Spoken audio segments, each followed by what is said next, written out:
Are there a set of vegetables that you think are almost just as fabulous taste wise, frozen, and then others that you're like, maybe don't, because there's so many different vegetables, and we've definitely learned from the different doctors on the show. There's nutrient density in canned and frozen and fresh. It's different, but it's still there. So which ones do you like frozen as taste wise? Frozen, I like broccoli. I tend to throw broccoli in things when it's frozen instead of eating it just on its own. And so I would buy frozen broccoli. I like to buy bell pepper medleys where you have a lot of different colors of bell peppers, and sometimes there are onions in there as well. And peas, I usually have peas on hand, and stir fry blends, because those are great for any type of stir fry, whether it's quinoa or brown rice or noodles that you can whip together quickly throughout the work week. If I have my preference, and if I have more time, I do prefer always using my own onion and garlic, because I just love that smell. I love freshly chopped onions, and so I like to have them fresh. But if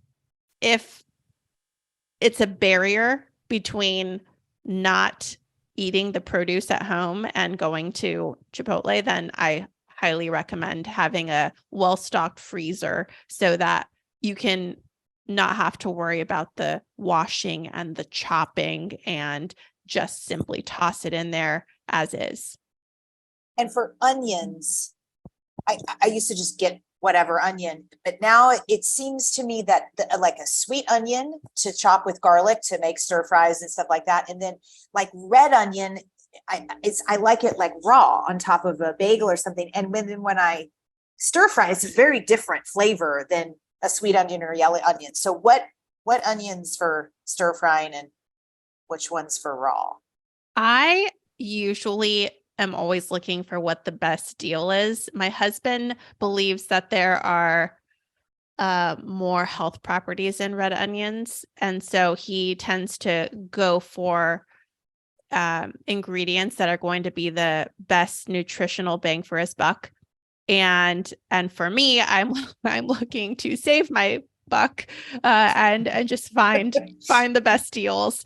And in my recipes, I try to make them incredibly versatile. And so often it says bell pepper, your choice, onion, your choice, because I want people to have the flexibility to use what they have on hand.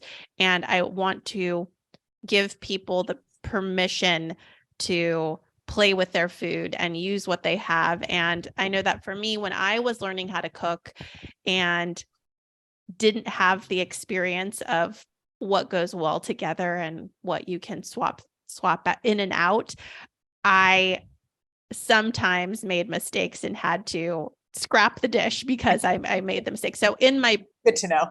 In my books, I leave a very small ingredient list with a lot of swap-ins. I put in, okay, you don't have this works well. You can also add this in step 4 if you want to enhance the flavors and textures. And I also add in recipe testers tips, and I will leave a space for people to write in their own notes. So I leave blank lines so that if you, Dotsie, hate bell peppers, but you like jalapenos, you can say, I swapped in the jalapenos for the bell peppers and it worked great. And remember that so that when you cook it again next time, it can be made the same. It's great that you talk about frozen. Dotsie, thanks for asking that question, because I've always had a sort of a bias against frozen foods, like they're not as healthy. But doctors on this show have told us that often, because our organic vegetables come from far away, that the flash frozen organic, or if you can't afford organic, the flash frozen vegetables have sometimes more nutrients in them because they haven't traveled so far to you before getting frozen. And they're picked at their prime season. So they are often freshly preserved in their best state.